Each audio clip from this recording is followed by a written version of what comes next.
We'll hear argument first this morning in Case 09804, CIGNA Corporation versus Amara. Mr. Olson.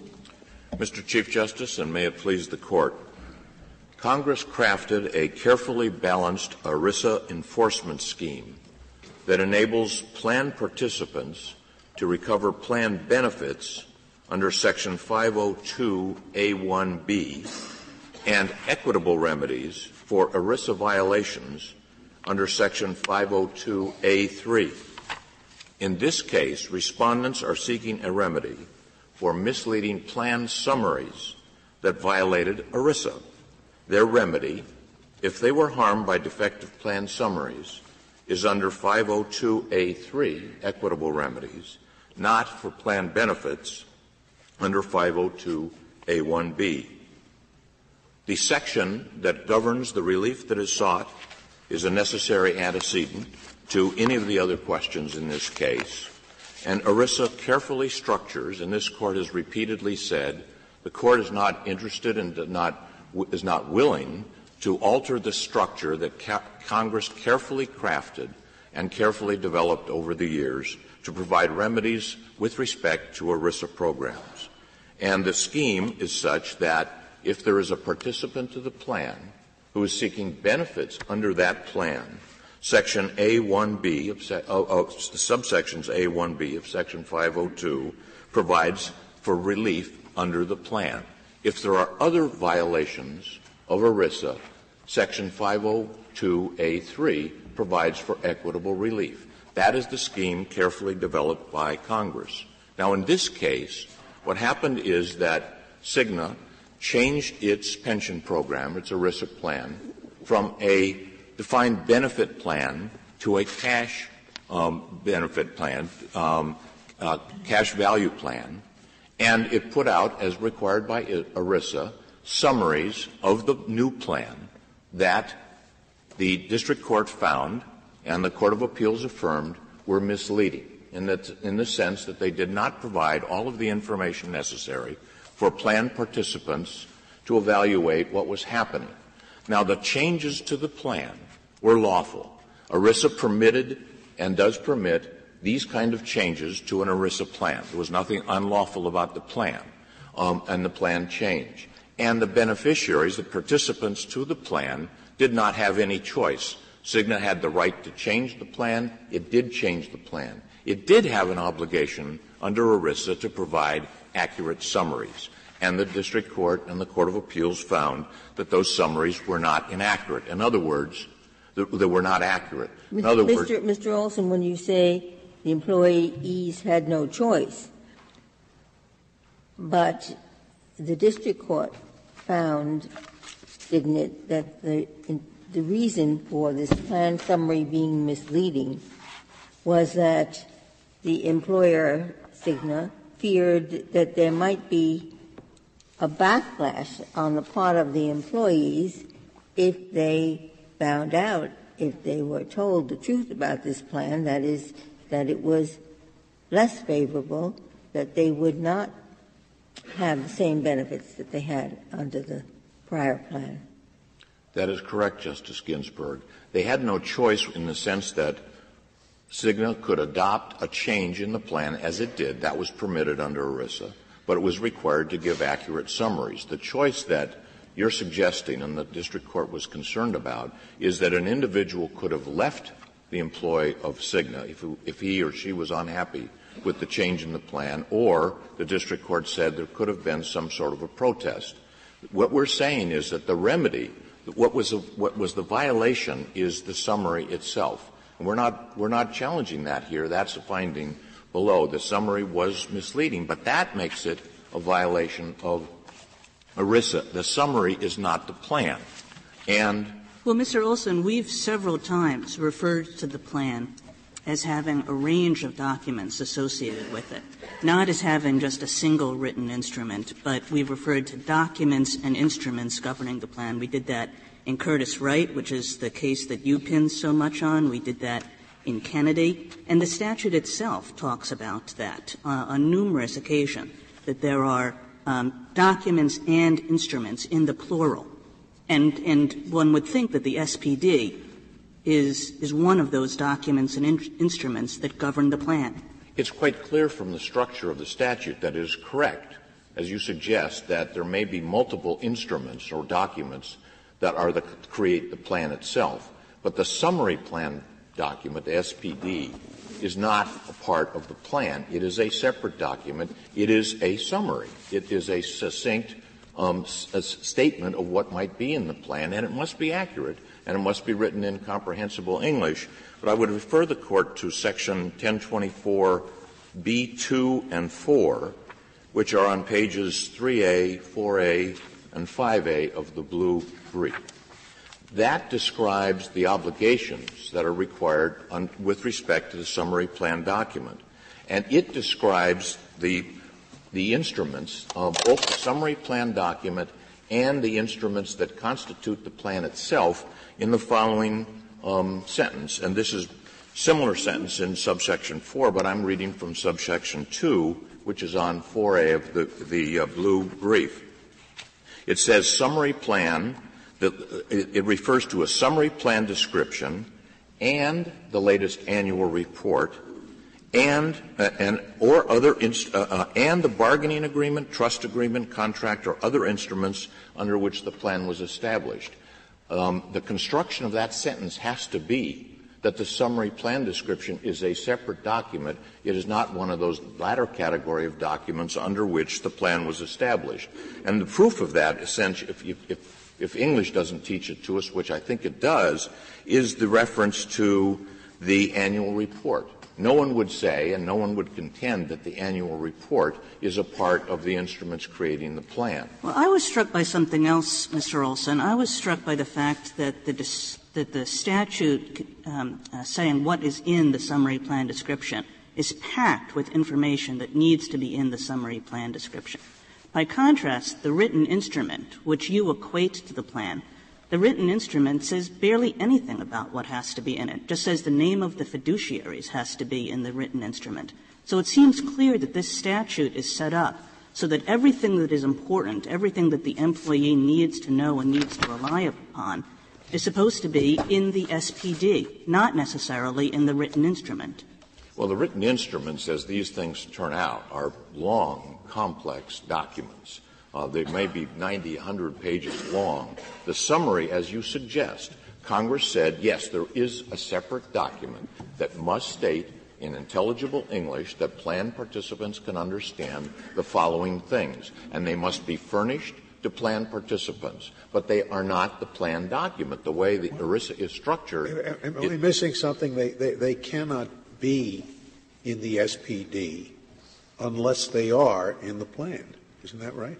Well, if the so the one cannot be more detailed than the other, can it? The plan can be more detailed than the SPD. Right. But can't the SPD? Whatever is in the SPD must be in the plan, isn't it? Well, right? if the SPD complies with ERISA, yes, it has to be. That's what I'm talking about. Yes. Of course. Yes, exactly. But not everything that is in the plan, or the plan, as the statute says, the documents that constitute the plan, need not necessarily be in the summary. The word summary plan. But, Mr. Olson, what about the opposite? Because the statute seems to be written so that things are in the SPD which don't need to be in the written instrument. And together, they all somehow constitute the plan. Well, I submit that that is not the way the statute is written, and subsections 2 and 4 of the provision that I was referring to make that clear. If the word summary itself did not make that clear, but the Curtis-Wright case, to which you referred to in your earlier question, also proves that. The Curtis-Wright case talked about a summary plan description and said it can't modify the plan using plan, summary plan description in different terms. It cannot modify the plan, which is what the district court here held, unless the plan specifically says that it may be modified in a certain way and that the summary is an appropriate amendment to the plan. So the court, and this was a unanimous decision of this court, was referring to the summary as something that was separate that might modify the plan if the plan itself allows for it to be modified in that fashion. Now, The government says that the summary plan description is a part of the plan, and so do respondents, and so that's what the court below didn't actually find that the SPD was a part of the plan.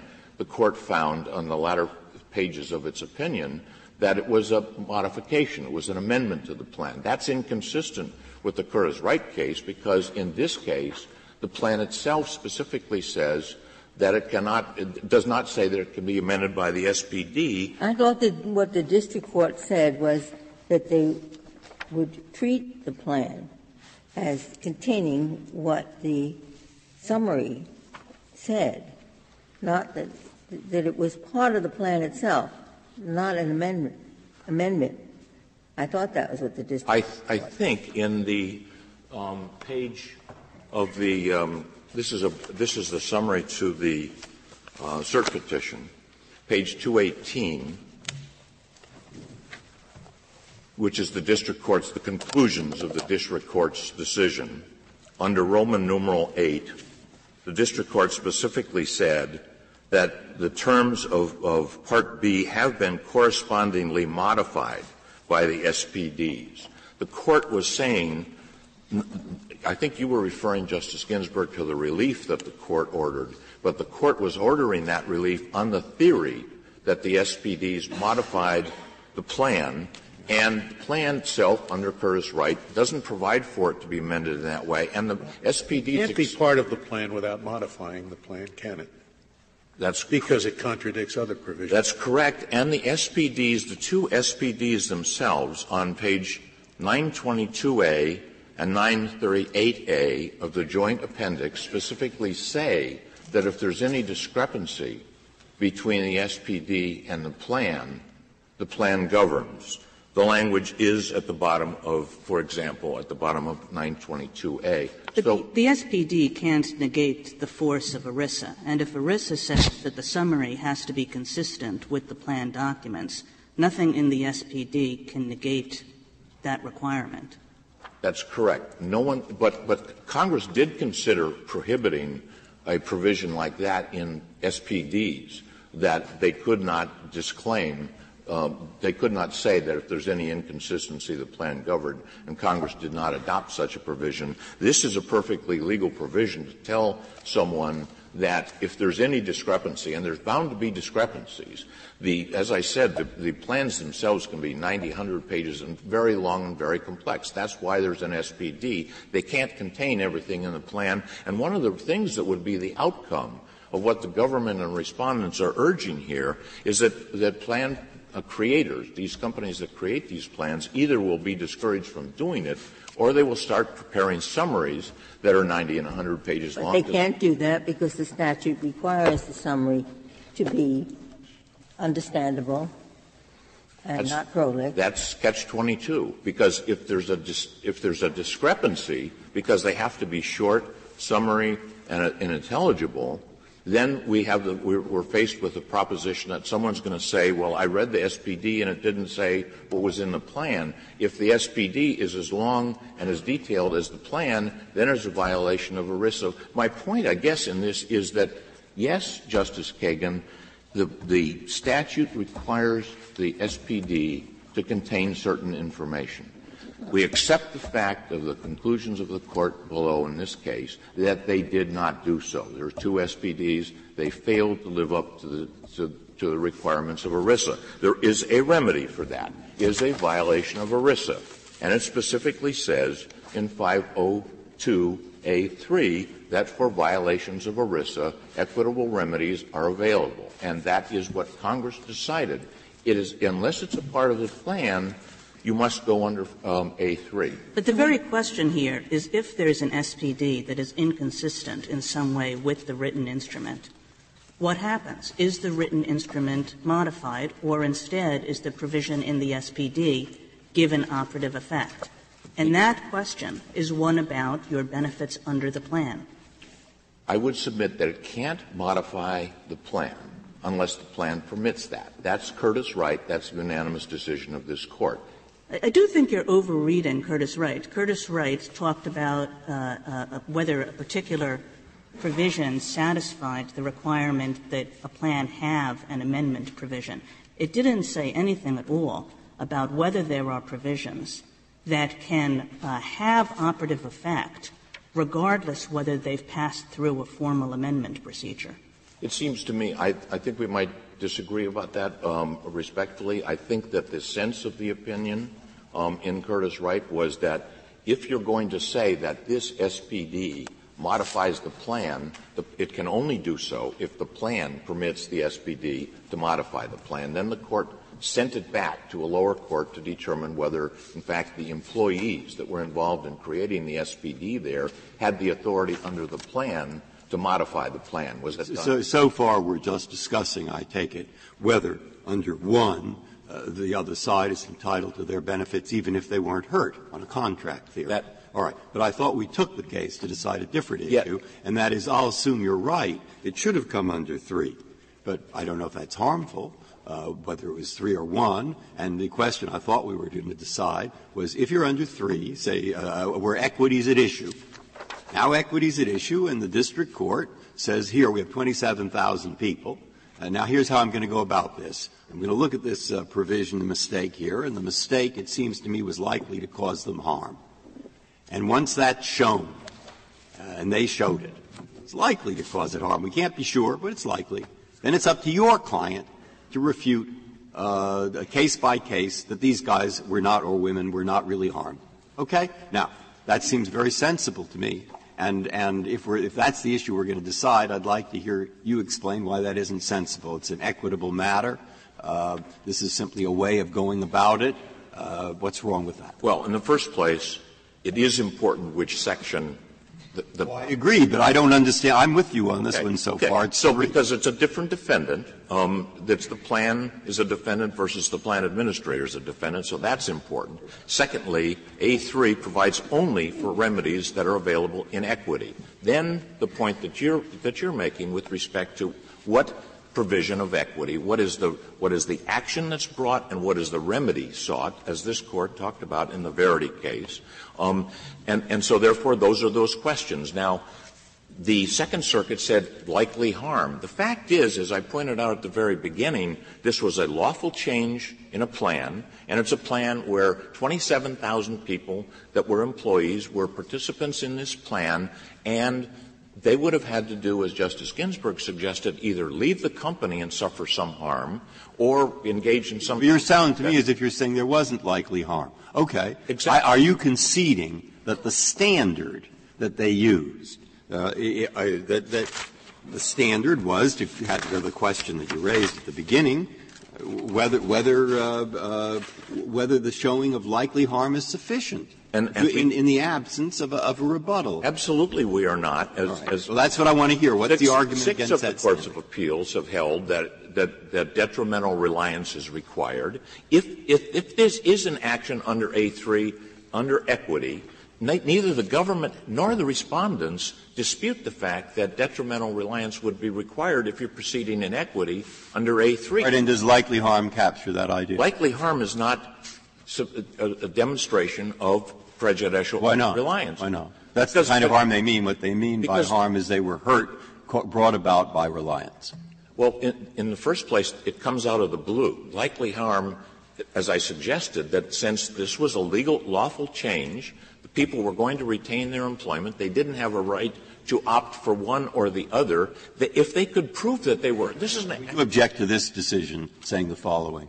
Of course, the lower court said likely harm is necessary. As we understand it, given the context of equity, what that means here is that there was reason to believe, it was probable that, or some words like that there would have been harm caused by reliance on the misstatement.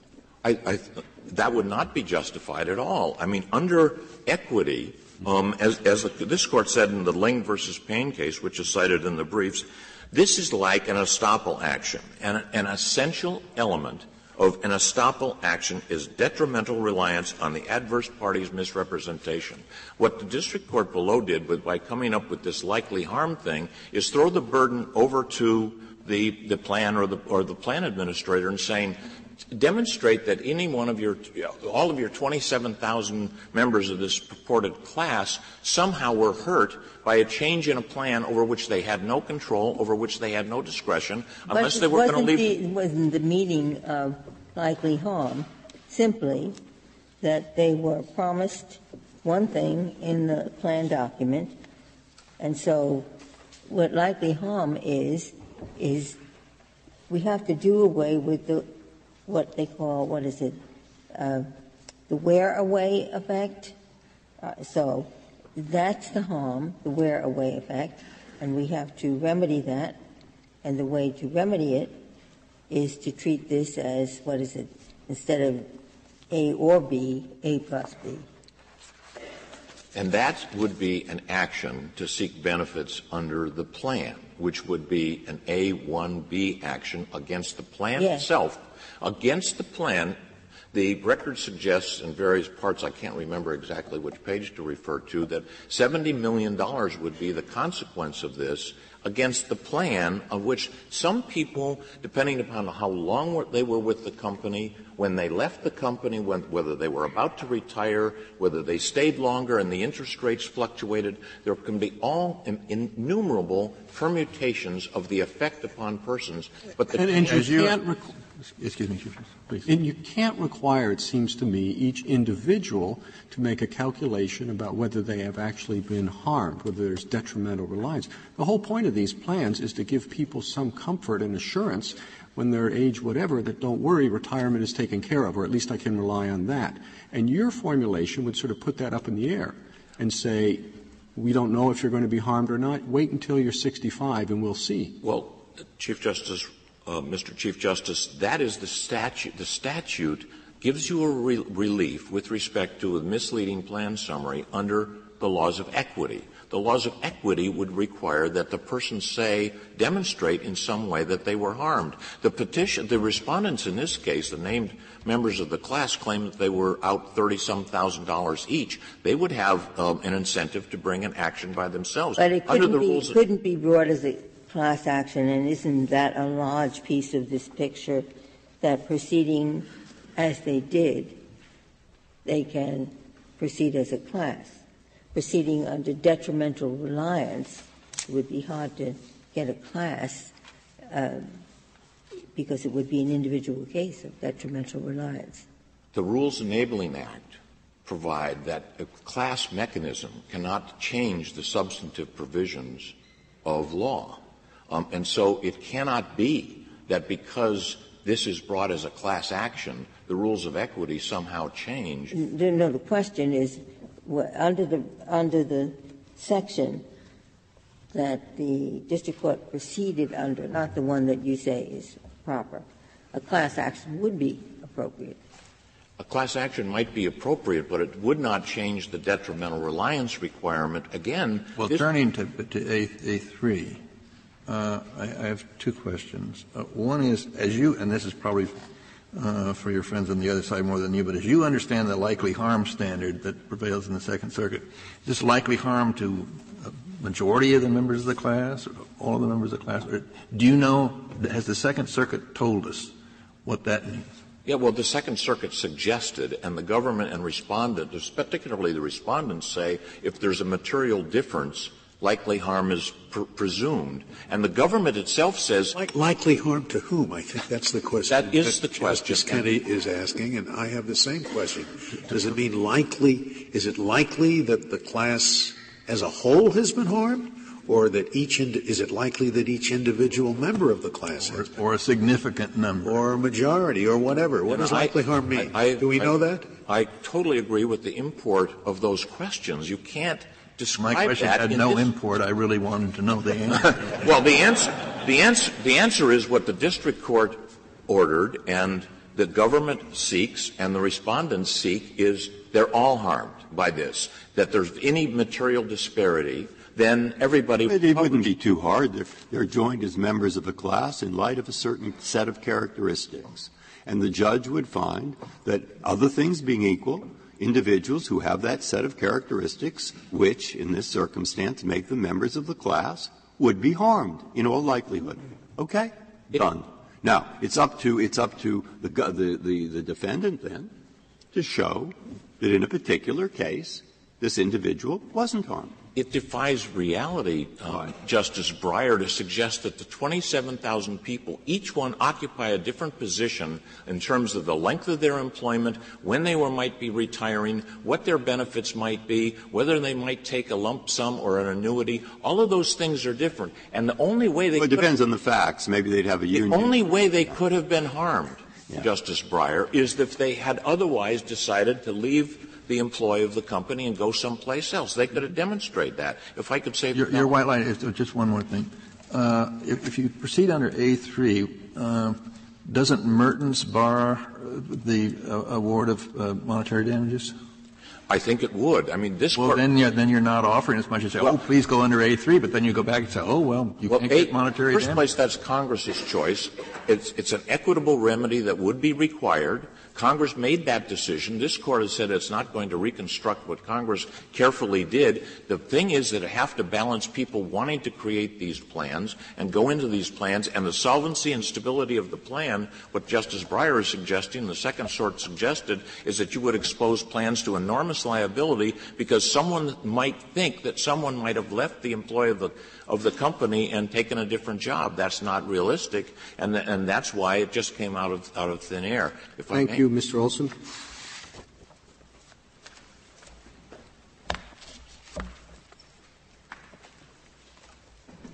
Mr. Bruce.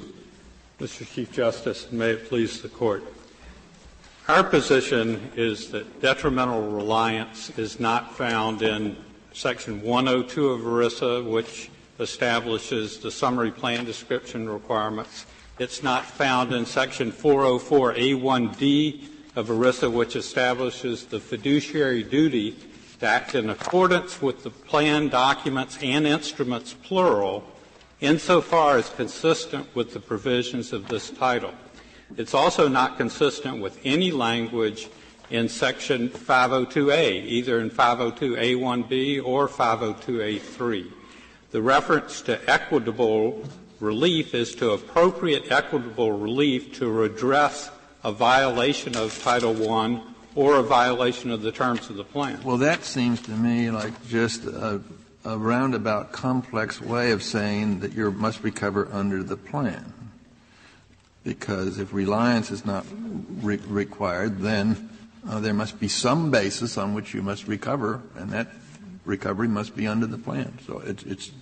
Well, I mean, if you say injury is not required, then I don't see how the SPD can give you recovery unless the SPD is the plan, which brings us right back to the argument, which is your argument under the first section, under A. Under either A1. Our understanding is that under either A1B or A3, that the Court is effectively providing an injunction in a case like this, where an action violates the statute. And here, a plan provision which had a very detrimental effect on people was not disclosed to them. And so the effect of the statute is to make that unfavorable provision ineffective. If the SPD is part of the plan, then where does the likely harm standard come from? I think as we said in our brief, we think that the likely harm, possible prejudice, and the material conflict that is used in the Third Circuit in Burstein, we think that all of those standards are very similar, that they're really looking at whether — No, but why is there any requirement whatsoever other than the fact that it's in the plan? If the SPD is the plan and the SPD says you get certain benefits that you wouldn't get under the written document, then the previously executed written document, then you get the benefits under the SPD, period. It doesn't matter whether there's likely harm or reliance or anything else. Right? Well, I think, Justice Alito, we see this more as a nondisclosure issue, that the unfavorable provisions in the plan were not disclosed, and that the effect of the statute is to make those unfavorable plan provisions ineffective. But because the statute refers to, for example, material modifications and being sufficiently comprehensive and reasonably apprising, that there are enough qualifications in there where the court can look and see, was this conflict, was it really about something that was significant to people, that might have an impact on their decision-making, and whether the terms of their employment are satisfactory, whether they might want to seek another job, they might just go into the office and say, we need more benefits. It seems to me that it's a very tough argument to make a nondisclosure claim on the theory that the summary is part of the plan, because the whole point of a summary is not to disclose everything. If it disclosed everything, it wouldn't be a summary. And if you can claim something because it didn't disclose it, it seems to me that's in tension with the idea that it's not supposed to be just a repetition of the plan. Our position is that the SPD is one of the documents or instruments governing the plan. And by statute, it's required to meet certain requirements, and therefore it becomes a document governing the plan. It is, in response to Mr. Olson, it is referred to as a document in Section 1024A6 of the statute, and of course this Court has repeatedly referred to it as a plan document and to plan documents plural. So, but I think the petitioner's brief pointed out, it governs the plan only when it's more favorable to the participants, because you wouldn't say if the plan were more favorable and the summary would show fewer benefits, that the summary would then govern. I think the favorable, unfavorable is that the way I see it is that an unfavorable plan term, when you look at Curtis Wright, an unfavorable plan term must be validly adopted and it must be disclosed in accordance with ERISA in order to be effective. And so in the Frommert versus Conkright case, that was specifically what the Second Circuit held, was that the summary plan description did not disclose the phantom offset, and therefore the phantom offset was ineffective. Here, the summary plan description did not disclose the wear-away provisions. People's normal expectation is that if they're under a pension plan and they're continuing to work, that they are continuing to earn pension benefits. So that the SPD was not apprising them that there were unfavorable provisions in the plan which were validly adopted but were secret as far as they were concerned. There's a presumption that everything in the plan is favorable. I still don't see how you get it both ways. If it understates the benefits, that doesn't count. The Congress and ERISA is concerned with unfavorable effects on participants. It's about protecting employee rights. So the focus is on losses of benefits. And there's a specific provision in the regulations and in the statute about disclosing all the circumstances that can result in a loss of benefits. So there was a planned provision here which caused a loss of benefits that was never disclosed to people. And there was no baseline where people knew, well, the plan document may have a wear-away provision and the SPD doesn't mention it, and therefore there's no wear-away. They didn't know what wear-away was. They don't know what wear-away is today, because it's never been disclosed to them that there's a way to rig up a pension plan where you can have a period of years, unbeknownst to you, where you're not earning any additional benefits.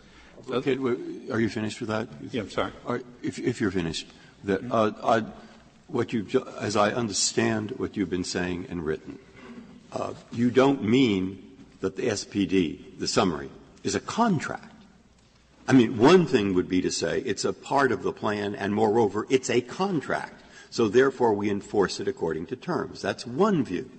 But if you took that view, you'd get into problems such as were mentioned. The employer would write 10,000 pages because he knows it's an enforceable contract. Nobody'd understand it. You'd have to worry about the time when it was less favorable than the written document. So call it a plan if you want, as long as you don't mean it's an enforceable contract. Now, there's a provision that deals with it, saying just what you said in response to Justice Alito. And what I don't understand is why wouldn't that provision govern? I take it there's a provision, 1054G1, that says a plan cannot reduce the rate of accrual of future benefits unless there's written notice in a manner calculated to be understood by the average plan participant. So I would have thought, I read that. I get what you've said in your brief. The summary was inadequate. Right. It wouldn't have been understood. And therefore, according to this particular provision, those provisions in the plan that reduce benefits are void. So now we enforce the plan in the absence of those particular void provisions. And you get what you want. Now, I thought that makes a lot of sense to me, except I don't see that anywhere in this case. No, so there's some reason it doesn't seem to appear in the opinions, it doesn't appear in the briefs, it doesn't appear anywhere until you just mentioned it in response to Justice Alito. No, it seemed to. It is in the opinion. The district court found a violation. It's 1024H, is 204H of ERISA. Yeah. That provision, the district court found a violation of that provision, which if the court had provided relief, would have resulted in the class receiving much more relief than the court ultimately ordered, that it would have resulted in the class receiving 4 or 5 times as much relief because they would have just been put back under the old pension formula. Does that provision H is right, it's H. Does it appear anywhere in the briefs? 1024H, does it appear anywhere in the briefs? It appears in our petition for certiorari because after the district court found a violation of it, the district court declined to provide relief because there had been an intermediate interim amendment that might have. Yeah, I understand that. So suppose we can't reach that, which would seem to be the logical thing to govern this, but we can't. Okay. Then we have only 2 choices. The first choice is 1B, which seems to you want to use that by treating the summary as a contract, or we go to 3, in which case we're under equity. Now, between those 2, the first one gets all the problems that we just were talking about. The second one would seem to be you're free and clear as long as you show some kind of reliance and harm, and then we're back to what I thought we granted this for, which is why not say if harm is likely, then the burden shifts. Why not? That's one way that it would be that was the way it's approached under the Securities Act, where there is an express reliance requirement. What happens in a trust law where, let's say, there are 10 or 50,000 beneficiaries in a trust, and the trustee has indeed made an error, and now they can recover money only if there really has been harm. Now, how does trust law work that out? This can't be the first time this ever arose in history. We have a big class. We didn't go based on a trust law case involving a big class, but we based it on Bogart and on Section 173 in the Restatement of Trusts, that when there's a breach of the duty to disclose all the material information that the beneficiary needs to know in interacting with a third party, which in this case would be CIGNA with respect to their employment, that then there is no requirement of proving reliance, that the trustee can prove, as the Second Circuit set up, that the trustee can try and prove that the beneficiary had all the information that they needed. So you say under standard trust law, once you show there's a breach, the burden shifts to the trustee to show that there's no harm? For the breach of the duty. I mean, I understand that to be the Second Circuit rule, But I didn't understand that to be the rule generally in the law of trusts, and I quarrel with the government's brief on that. I think the government's brief is quite wrong to suggest that this is part of the law of trusts. Now, it could be the law of ERISA under the Second Circuit, but that's something quite different. No, my understanding is, that's the law that's been that this Court has adopted in securities cases where we have non-disclosures to broad classes, is that there's a presumption of reliance, which, because it's unrealistic for thousands of people to prove reliance, but that's not under a trust law, or correct me if I'm wrong. Well, that's what I'm saying, that there's a commonality between the securities cases. Trust law is stated in the comment to Section 173 and in Bogert, and what the Second Circuit is doing. Could I just have the securities cases, does that involve stock traded in a market? In which case the inference of harm would be much more obvious and follow more logically than in the trust context. Well, one of this Court's very first ERISA cases was Teamsters versus Daniel, in which the Securities and Exchange Commission had considered pension plans to be a security. And the case actually involved break-in service rules. And this Court concluded that whatever protections the securities laws potentially offered to participants, were now offered in more concrete form under ERISA. But the point that I want to get back to on reliance is that my reading of this Court's decision in Bridge and in Ling versus Payne is that this Court does not look for the closest analogy to a statutory provision. The question is, what did Congress do in enacting this statutory provision? Could I ask you this? If this were an individual action and it were under A3, what would either the plaintiff or the defendant have to show, depending on who has the burden, on the issue of likely harm? What would likely harm mean in that context? The person was likely to have left the employment of the company, or what else? Likely harm can include that if the person knew about the provision, they might have asked for the provision to be changed. They might have asked for a different compensation package. They might have taken personal kind of self-help steps to protect themselves, so that they might have decided to have their wife work longer. They might have decided to work longer themselves. They could have saved differently. There's both the steps that you can take in relation to your employment and the steps that you can take on a personal basis. Could they have gone and could they also have said to the company, look, why are you doing this? If interest rates fall, we're going to lose money. But interest rates might rise. And if interest rates rise, you'll lose money. So we're risk averse. So what we would like to do is just make sure we get the same pension that we would under Plan A, and then if there's more on Plan B, add it in. And we'll risk the fact that interest rates might have gone up. Right.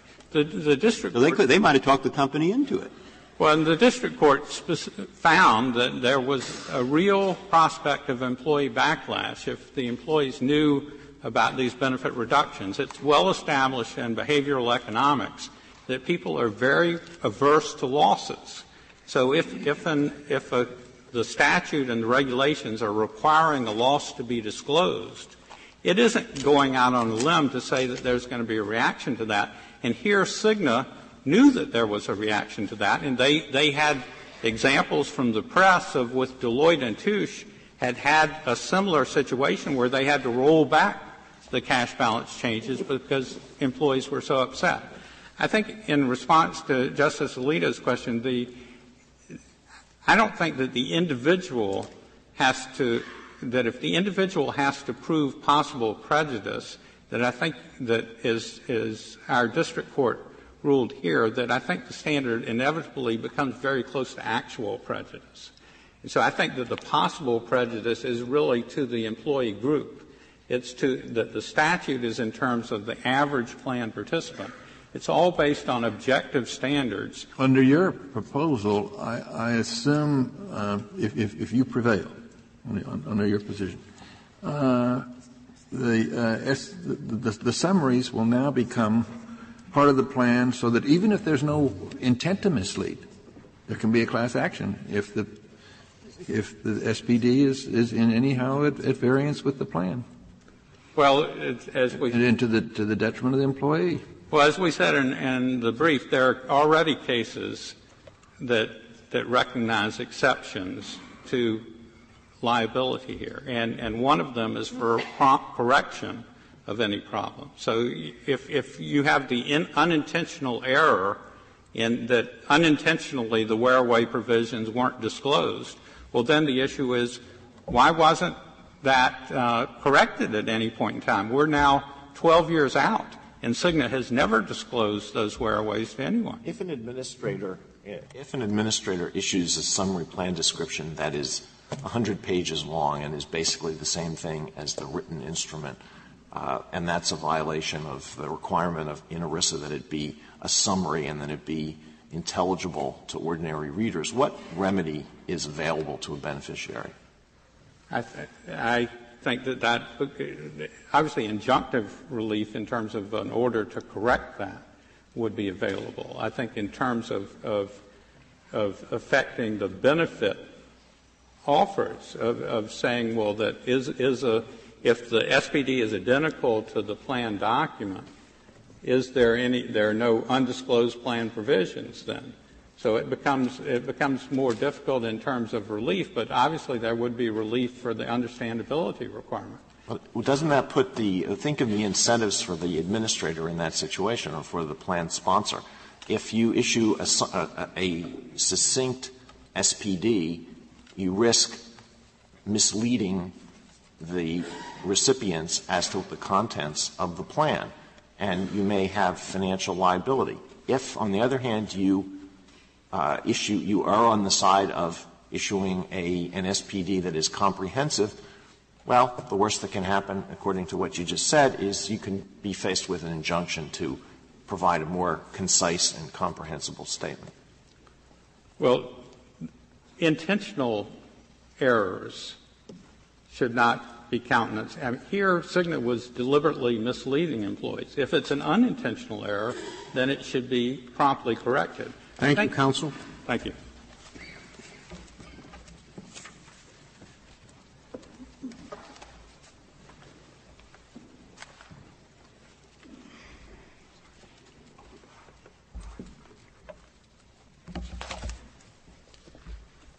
Mr. Kneedler. Mr. Chief Justice, and may it please the Court. The pension benefits an employee accrues while she works are a major component of her compensation for working, just as her wages are. The employee is entitled to receive those benefits and to recover them if they are withheld without any particularized showing of detrimental reliance, just as she is entitled to recover the wages that were promised to her. Well, Mr. Kneedler, do you view this as essentially a contract case, as that just suggested, or instead a trust case? We view it as basically a contract case. In Firestone, the Court referred to contractually guaranteed benefits, those under the plan. And the reason we think that here, in this case, the district court found that the SPD basically promised, represented to employees, that after the conversion they would receive pension benefits in the form of A plus B, the old benefits plus the new benefits begin accruing right away.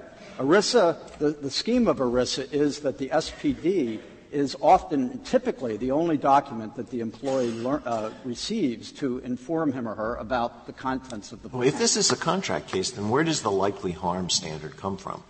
If I'm owed something under a contract, I'm entitled to get that under the contract. I don't need to show that I was likely harmed by that I relied in any way on anything. Right. We do not think detrimental reliance, and I think it works out. Do you think likely harm is required? In this sense, if the SPD contains these sorts of representations such that the employee could reasonably be expected to rely upon them in defining her benefits, then that controls.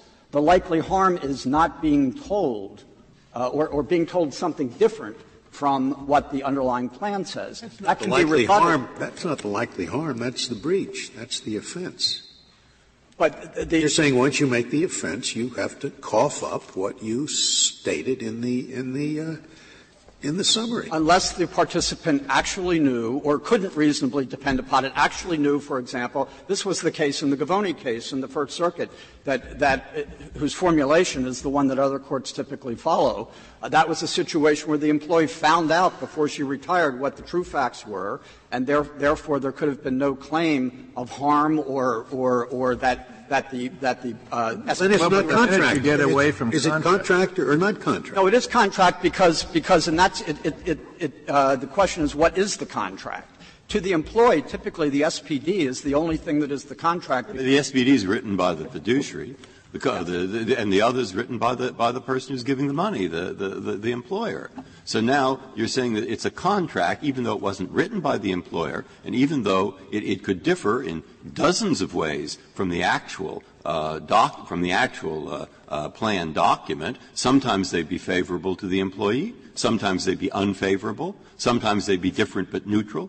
So what's the judge supposed to do? Forget about the basic document and just enforce this thing written by the fiduciary? The underlying formal document is what controls unless there's a conflict. This case. Well, I said that there can be conflicts, sometimes favorable to the employee, sometimes unfavorable, sometimes neutral. So what we have is a document that's, by the way, supposed to be short, but I guess if we took your view, it wouldn't be short anymore. It could differ in any one of three ways. And I bet I could think of 7 other ways. And we'll find 7 others. So how is a judge supposed to react? He's supposed to say that this 2-page document is the contract. And there are all kinds of conflicts.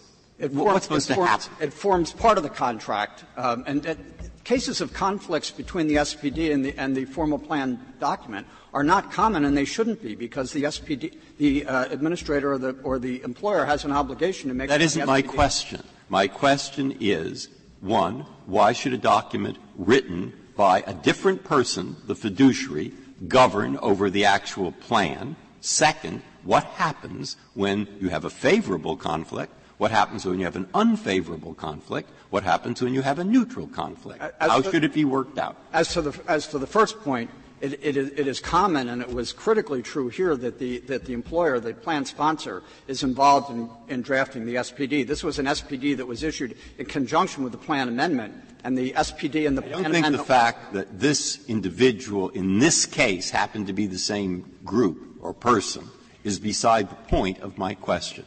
Okay, and so the second point is I think it would be useful for the Court to look to the experience of certificates of insurance under group insurance plans. That is the most directly analogous circumstance in our view. It is the prevailing position in the courts, and it has been for some time, that where an employee employee under a group health plan or a pension plan receives a certificate of insurance that sets forth certain elements, essential elements of the plan, and the underlying insurance policy is in conflict with that the certificate of insurance governs for the same reason that the SPD governs. Is this governed by ERISA, or are these things governed by ERISA? Some of them may be, and some of them may not be. I mean, but where does the rule come from? The rule is a common insurance rule that in the group insurance situation where you have an underlying policy that the individual insured is not going to see. We have a statute here which says that it is the plan that governs. I mean, that's – don't you think that's a crucial difference? Well, but it's also a statute that, as this Court said in Curtis Wright, that the SPD is designed to furnish the employee the essential information under the plan. That's true of the certificate of insurance. Is a certificate of insurance a simple document that any consumer is able to understand? That is what it's supposed to be. And importantly in that. Is there an example I could look at? I'm sure there's not in the record in this case, but we cite some insurance treatises. And a further point I want to make is they use a likely harm standard. Is that where the likely harm standard comes from? No, the likely harm standard was a formulation of the Second Circuit. That's nice. Where did they get it from? They just made it up? Well, I think it was an effort to judge whether the the particular statements in the SPD were of the sort that I think it really gets at materiality. Mr. Kneedler, I think it's a hard question here as to whether to think of this as more like a contract dispute or more like a trust issue. If we were to look at it as a trust issue, what would be the result of that? What kind of test would we use? I think it would be the same thing where you have either in this case an affirmative representation of what what benefits will be due, or you could have a situation where there was a failure to disclose. Well, but if it's a contract case as you're submitting, then the burden shifting rules, it seems to me, that apply in trust don't apply. Well, the burden shifting rule would apply to the extent of enabling the administrator or the plan or the employer to demonstrate that the employee actually knew or that there were other documents that would have informed the employee so that he would not have been misled by the statements in the SPD. Well, and in all events, I think under trust law, there has to be a showing of breach and harm before there's the burden shifts on causation. And your brief left out that you indicate the burden shifts just so long as you show that there is a misstatement. Well, there is harm because the employee was not told of what the terms of his deal were. He goes to work every day expecting to earn his wages and expecting to earn the benefits set forth in the SPD. And do you put any weight on Congress insisting that the summary that each participant get a copy of that summary, but there's no such requirement with respect to the plan? That is critical to our position. And again, the insurance certificate of insurance analogy, it's all the same reasons that we say under ERISA, that's the only document that is given. It's given for the obvious purpose of telling the employee the essential aspects of the deal that he's going to get. And ERISA itemizes what they are and requires that the plan administrator not minimize. So it can amend the plan. Contrary to what we've said. It's not an amendment to the plan. It's not an amendment? The SPD is part of the plan, and as far as... Wait, it's part of the plan. But the other part of the plan contradicts this part of it. And you say it is this part, the SPD, that governs, which means it amends the prior part, right? It controls. Okay, we'll say it controls. Does that make you feel better about it? Well, that's the explanation. Does it control when it's less favorable? It does not. It only controls when it's more favorable, but not when it's less favorable. What theory of contract law gets you to that conclusion? Because you have two different documents that may be part of the contract. It's an effort to find out what the deal is. Under the insurance cases that I mentioned, what the court says is the certificate becomes part of the contract. But those cases also say when the plan is more favorable that the plan governs, because that, under ERISA, that is the operative plan document that the administrator is supposed to operate under day to day. Thank you, Mr. Kneedler. Mr. Olson, you have 4 minutes remaining. Thank you, Mr. Chief Justice. I'd like to refer, first of all, to what respondents said, and they referred in a response to a question from you, Justice Breyer, about Section 204G. And G, I'm talking about, that's what I refer you to page 212 of the cert petition appendix under Roman numeral 6, where the district court specifically said plaintiffs also seek to assert their claim under ERISA's anti-cutback provision 204G. That claim has been rejected in the liability decision. That claim was raised. It was rejected in the liability decision. It's not here anymore. The real section that the court should refer to in 204 is 204H, H6A of ERISA, and I can't point to the portion of the appendix, but that was an addition by Congress in 2001 to a deal with egregiously inaccurate notices of change. Congress amended ERISA in 2001, added that provision, and said if there's an egregious violation of that provision, then you get all the benefits that you should have gotten. That's what Congress can do if it wishes to do. That's what's being sought in this case. Congress can take care of this if it wishes. But Congress enacted a carefully reticulated scheme. You're either suing for benefits under the plan or you're suing for violations of ERISA. Why didn't that H apply here? It was not egregious enough? Is that why it didn't apply, or they just forgot about it, or what? I don't think that the notice that was involved was referring to the SPD. The SPD, to the extent that it violates ERISA, there is a remedy that still exists. Congress hasn't changed. It's in A3. It must be an equitable remedy. You can seek an injunction, and to the extent that the Court is concerned that that's an empty remedy, that that's not a sufficient remedy, that's what Congress decided, and we referred in footnote 3 of our reply brief of a number of cases that circuit courts have handled demonstrating detrimental reliance and providing for remedies. Yeah, but I still had the same question Justice Scalia had, which is why didn't this H thing apply here? Because they didn't have their claim, the notice wasn't good, and if the notice wasn't good, then the plan didn't change, and if the plan didn't change, they should have gotten the money. That provision doesn't apply to the SPD, and they did not bring that case. I don't know. Why does it apply to the SPD? Isn't that a notice? I think it's a different type of notice that is covered by that provision. Well, there was a notice, wasn't there? There was a notice. And is the claim based on that? Or is it based on the SPD? The claim is based upon the SPD, and the district court decided that the SPD had amended the plan, and that's inconsistent with what the statute provides. Mr. Olson, on your view of showing detrimental reliance, I take it you would require each employee to come forward and say, yes, I read this SPD. Is that correct? Yes. And trust law. And doesn't that really misunderstand the realities of the workplace?